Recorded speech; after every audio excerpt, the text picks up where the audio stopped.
wabarakatuh. Anak-anak yang soleh dan soleha, ketemu lagi dengan Ibu Siti Zainab. Kita akan belajar tentang sistem pencernaan pada manusia. Pada materi ini, kalian akan mengetahui bagaimana proses pencernaan yang terjadi di dalam tubuh kita. Jadi semua zat-zat makanan yang kita masukkan ke dalam tubuh, nantinya akan diproses di dalam tubuh melalui sistem pencernaan. Nah, proses pencernaan yang terjadi di dalam tubuh kita itu dilakukan dengan dua cara, yaitu pencernaan secara mekanik dan pencernaan secara kimia. Proses pencernaan secara mekanik artinya menghancurkan makanan dari partikel-partikel yang besar menjadi partikel yang lebih kecil, dari partikel-partikel yang besar menjadi partikel-partikel yang lebih kecil, sehingga bisa terlarut di dalam, bisa menjadi larutan. Kemudian pencernaan secara kimia dikenal juga dengan sistem pencernaan enzimatis. Artinya proses pencernaan yang menggunakan enzim sebagai katalisatornya atau membantu proses pencernaannya. Nah, pencernaan secara kimia ini, itu mengubah senyawa dari yang kompleks menjadi sederhana sehingga nantinya bisa diserap oleh darah. Nah, sekarang kita akan mulai mempelajari organ-organ apa saja yang berpengaruh dalam proses pencernaan.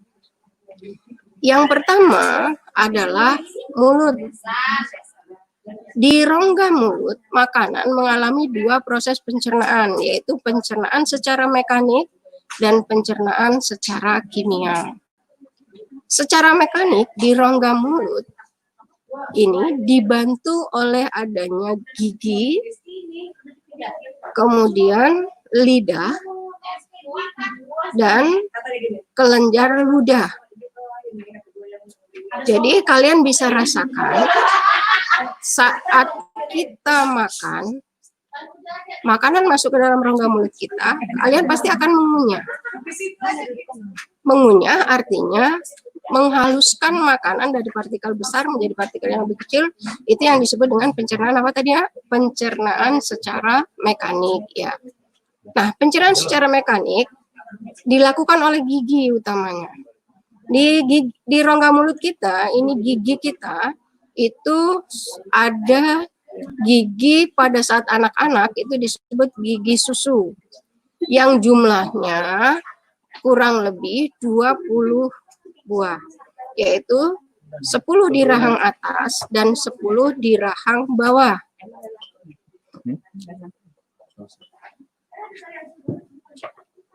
Nah, beranjak usia kalian bertambah, maka gigi susu akan mengalami penggantian atau tanggal satu persatu yang akan diganti dengan gigi permanen. Setelah gigi permanen, jumlah gigi orang dewasa itu sekitar 32 buah.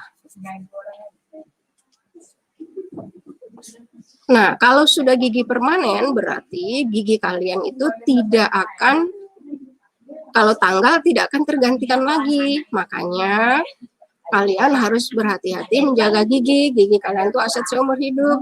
Dengan apa kalian menjaga gigi? Dengan cara membersihkan gigi kalian setiap saat, otomatis dengan pasta gigi berfluoride, sehingga gigi kalian kuat.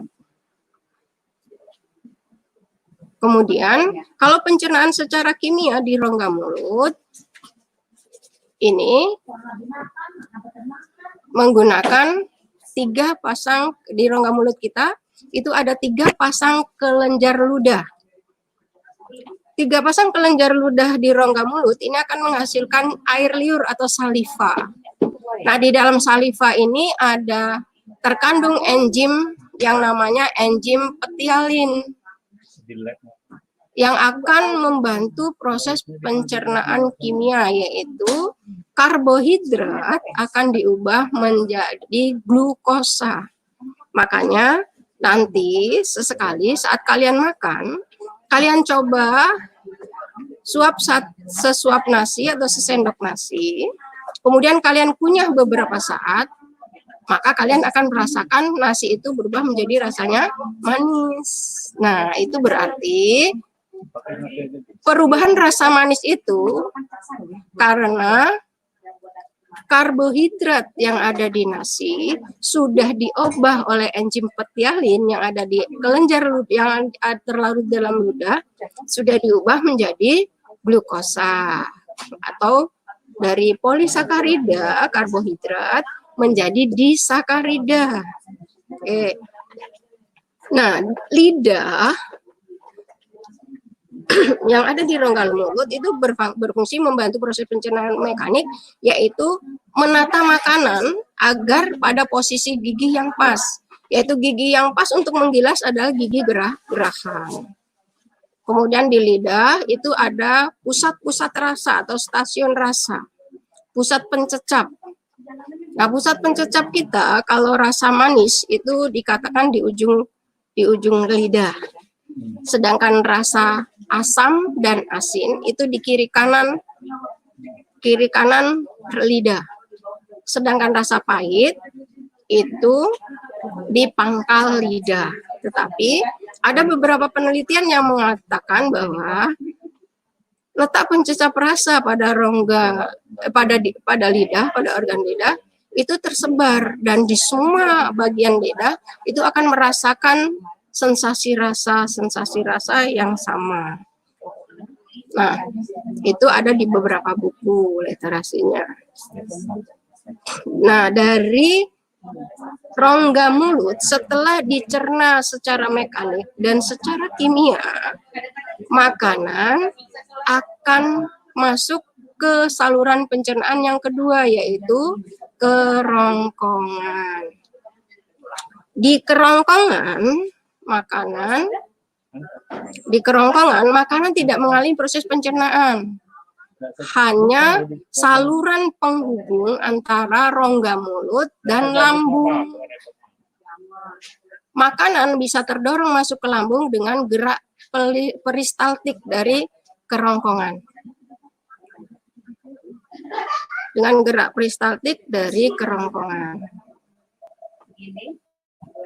Gerak peristaltik dapat terjadi karena di kerongkongan ini tersusun dari otot polos yang berbentuk lingkaran, yang bergerak seperti meremas-remas. Dia mengalami kontraksi dan relaksasi.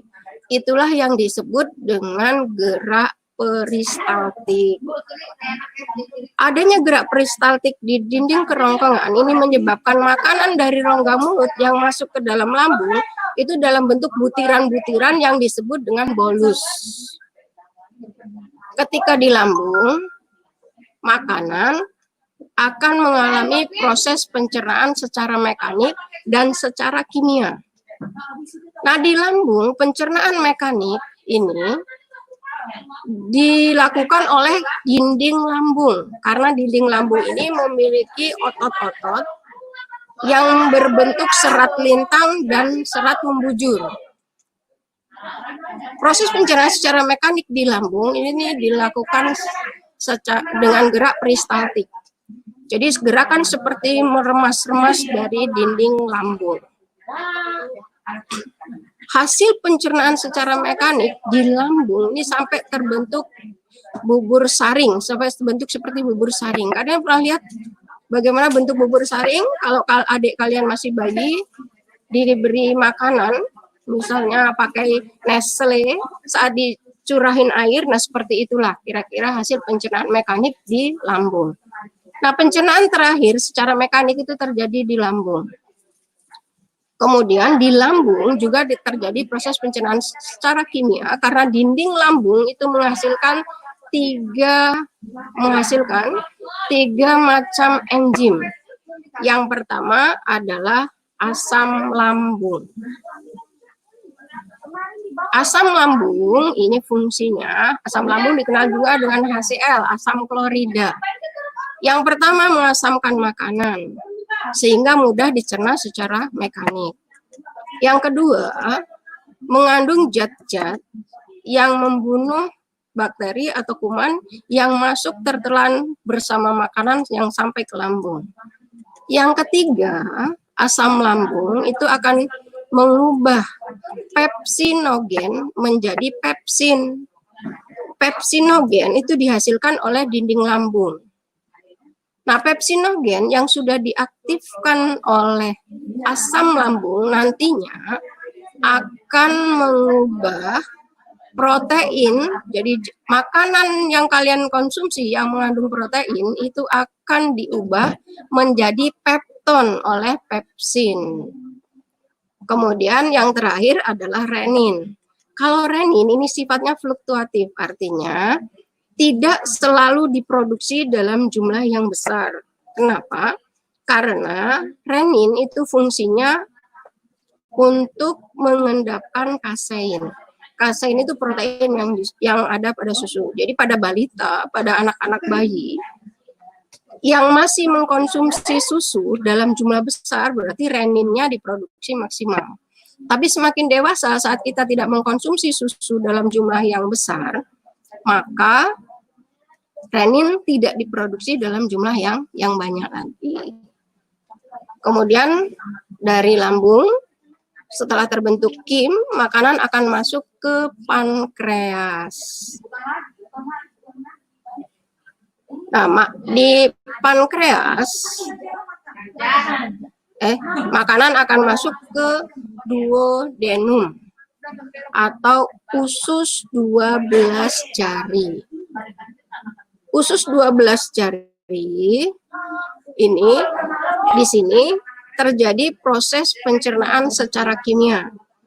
Karena di usus 12 jari ini bermuara dua kelenjar pencernaan. Yang pertama dari hati. Dari hati ini yang menghasilkan getah empedu yang akan disalurkan melalui ductus hepaticus. Jadi dari kantong empedu akan disalurkan ke duodenum melalui ductus hepaticus yang nantinya cairan empedu atau bilirubin itu akan membantu mengemulsikan lemak. Proses pengemulsian lemak artinya lemak adalah senyawa yang paling kompleks, yang paling sulit untuk diuraikan. Untuk menguraikan lemak itu butuh proses emulsi yang dibantu oleh bilirubin atau zat biru empedu. Sehingga lemak itu bisa larut di dalam air. Jadi emulsi artinya bisa mengubah lemak untuk bisa larut di dalam air. Karena kalau belum terlalu dalam air, tidak akan bisa dicerna secara kimia. Kemudian di duodenum juga bermuara dari saluran pankreas. Pankreas akan menghasilkan 3 enzim. Yang pertama, tripsin. Di lambung tadi, protein sudah diubah menjadi pepton. Oleh tripsin, pepton akan diubah menjadi asam amino. Kemudian dihasilkan juga amilase. Di rongga mulut tadi, karbohidrat sudah diubah menjadi disakarida. Nah, sekarang disakarida, contohnya maltosa, itu akan diubah langsung menjadi glukosa oleh enzim amilase. Yang ketiga, enzim lipase. Enzim lipase yang dihasilkan oleh pankreas ini akan membantu mengubah atau mencerna lemak yang sudah diemulsikan oleh cairan empedu atau bilirubin tadi menjadi asam lemak dan gliserol. Nah, dari usus 12 jari, makanan akan masuk ke dalam jejunum atau usus kosong. Di dalam jejunum ini terjadi proses pencernaan terakhir. Jadi semua zat-zat yang masuk ke dalam saluran pencernaan ini akan diolah terakhir di dalam jejunum. Dinding jejunum akan menghasilkan semua enzim yang akan mengubah, kalau makanan tersebut mengandung karbohidrat, akan diubah menjadi glukosa. Makanan yang mengandung protein akan diubah menjadi hasilnya berupa asam amino. Sedangkan makanan yang mengandung lemak akan diubah menjadi asam lemak dan gliserol. Selanjutnya, semua zat-zat makanan yang sudah diolah di dalam jejunum tadi akan masuk ke usus halus yang terakhir, yaitu usus penyerapan atau ileum. Nah, ileum ini permukaan dalamnya dia berfili-fili, berjonjot-jonjot. Berjonjot-jonjot itu bentuknya seperti per. Kalian pernah lihat per? Ya. Jadi kalau ditarik panjang dari jejunum ini bisa mencapai 16 meter. Agar tidak terlalu panjang di dalam rongga perut kita, makanya dia dibentuk seperti fili-fili. Apa fungsinya? Untuk memperluas bidang penyerapan sari-sari makanan. Sehingga semua zat-zat makanan yang dihasilkan dari proses makanan, dari proses pencernaan makanan, bisa diserap oleh darah. Nah, di sepanjang jonjot usus halus atau usus penyerapan tadi di ileum, itu terdapat banyak sekali pembuluh-pembuluh kapiler darah dan pembuluh kil. Pembuluh kapiler darah akan menyerap sari makanan berupa glukosa dan asam amino. Sedangkan sari makanan yang berupa asam lemak dan gliserol akan diserap oleh pembuluh kil. Pembuluh kil itu adalah pembuluh getah bening. Yang nantinya pembuluh kil dan pembuluh darah akan bertemu di vena cava. Selanjutnya, sari-sari makanan yang diserap oleh darah tadi akan dibawa ke sel-sel tubuh untuk melakukan proses metabolisme. Nah, dalam proses metabolisme ini nanti akan dibentuk jenis energi apa yang dibutuhkan oleh tubuh kita, sehingga bisa bermanfaat bagi tubuh. Jadi dari proses pencernaan belum akan dihasilkan energi. Itulah makanya kalau kalian makan, tidak langsung kuat, tidak langsung gagah, tapi menunggu prosesnya beberapa lama. Sedangkan sisa-sisa makanan yang tidak dimanfaatkan oleh tubuh atau yang nggak bermanfaat bagi tubuh akan masuk ke dalam usus besar atau kolon. Nah, usus besar atau kolon ini ada usus besar naik atau ascendens. Ada usus besar mendatar, namanya transversum. Dan ada usus besar turun, namanya descendens. Usus besar kalian itu melingkari atau melindungi usus halus. Itulah salah satu settingan Allah yang paling luar biasa di tubuh kita. Bagian yang lemah dilindungi oleh yang kuat, yang tebal, yang besar. Nah, kemudian di ujung dari usus besar ascendens itu ada tonjolan kecil yang namanya umbai cacing atau appendix.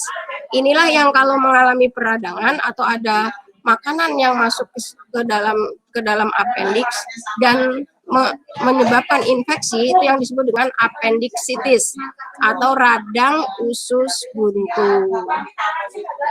Di kolon, makanan tidak mengalami proses pencernaan lagi, tidak mengalami proses penyerapan lagi. Yang diserap hanya air dan Di kolon itu ada bakteri yang bermanfaat atau yang bersimbiosis secara mutualisme dengan manusia, yaitu bakteri E. coli. Bakteri E. coli ini akan membantu manusia untuk menghancurkan sisa-sisa pencernaan sehingga tidak terlalu keras dan tidak terlalu padat. Sehingga saat kita buang air atau buang kotoran atau feses itu tidak membutuhkan tenaga yang luar biasa. Karena apa? Sudah dihancurkan, sudah dilumatkan oleh bakteri E. coli. Selain itu, di kolon juga terjadi proses pembentukan vitamin K. Jadi vitamin K yang masuk ke dalam tubuh itu dalam bentuk provitamin K. Belum bisa dimanfaatkan oleh tubuh. Nah, di kolon baru diubah menjadi vitamin K yang bisa dimanfaatkan oleh tubuh.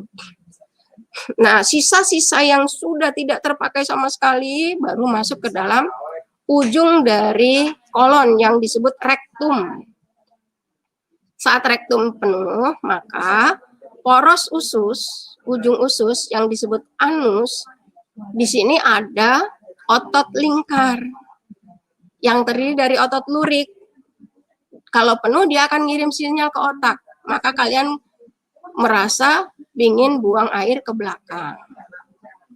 Nah, saat kalian sudah merasa, oh saya kebelet ke belakang, saya ingin buang air besar, berarti sinyal dari rektum, ujung rektum yang disebut dengan anus, itu sudah sampai ke otak.